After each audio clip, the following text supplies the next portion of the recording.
What's up, Eagles fans? Welcome into the Hyundai Drive of the game. I'm Fran Duffy, and today we're going to take a look back at the Eagles' big win in the NFC East against the Washington Commanders in Week 3. And obviously the big story of this game, 9 sacks on defense against Carson Wentz and the Commanders' offense. And I think when you look at this, really it started early on in this game. The Eagles get a sack on the first third down of the game. They come back out for the second possession, sack on first down, sack on second down, really set the tone for the rest of the afternoon with this Eagles defense. So I thought, let's look back at that second drive. How did the Eagles get those 2 sacks on first and second down? We're going to start with the way that they manipulate the offensive protection, and you can dictate when you line up with 5 defensive linemen up front, and that's something that the Eagles do a lot of. We're seeing this as a very common thing throughout the course of the entire league. But when the Eagles line up with 5 players up on the line of scrimmage, again, it really dictates what you can do from a protection standpoint. And you're going to see at the snap of the ball, you're not going to be able to double team everybody. And the Eagles are going to drop Brandon Graham here. So it's just a 4-man rush. But watch what happens just from a pure body count standpoint. With Brandon Graham dropping out, you now have 1, 2, 3, 4, 5 blockers against 2 defenders. It's 5 on 2. But what does that mean on the other side?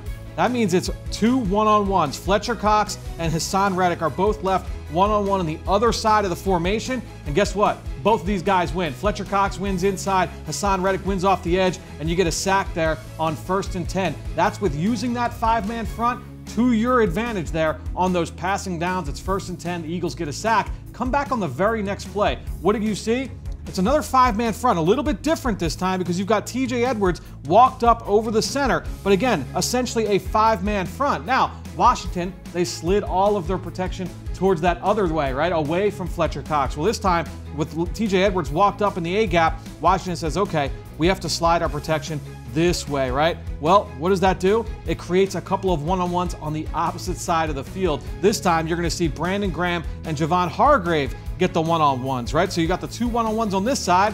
Guess what? If you're one-on-one, you got to win. Look at number 97, Javon Hargrave. He's able to push the pocket, gets home to quarterback Carson Wentz. That sets up 3rd and a mile. Washington is forced to punt. This really set the tone, this second drive, for what the defense was going to be like the rest of the day. They consistently harassed the quarterback. Obviously, 9 sacks is an outstanding performance on that side of the football. And it's not just the front. The back 7 did an outstanding job in coverage, forcing the quarterback to hold on to the football a number of times. Really, hats off to this entire defense. And it all started early in this game. Second drive, 2 downs, 2 sacks up and down. That's my Hyundai Drive of the game.